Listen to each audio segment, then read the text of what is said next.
So today's question is, how do you remove a SAP from your clearinghouse if you have not completed the steps?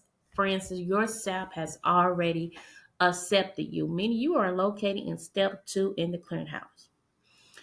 Most people try to call the SAP and say, "Hey, can you take your name off because I find a SAP closer to me, whatever their reason."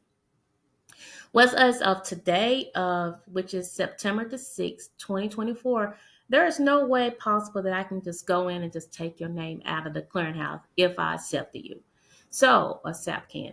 So, as of today, you will have to contact the clearinghouse, the FMCSA Clearinghouse, and you will call them or contact them by email and let them know your reason that you want to remove a SAP who already has accepted you in step 2. House will then send a email to that SAP, for instance, me, asking me, have you completed an assessment with this individual? What they're going to do, they're going to check in with the SAP to see how the SAP has started any type of work with this individual.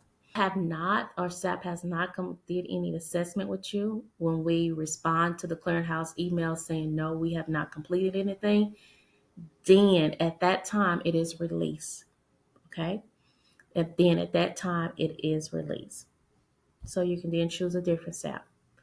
Now, let's just say that if you have selected a SAP and you're still in step 1, and when you log into your clearinghouse, you do not see that that SAP had accepted you for 2, then you can, in the clearinghouse yourself, go in and change because that SAP has not accepted you in the clearinghouse. I mean, you're still in step 1.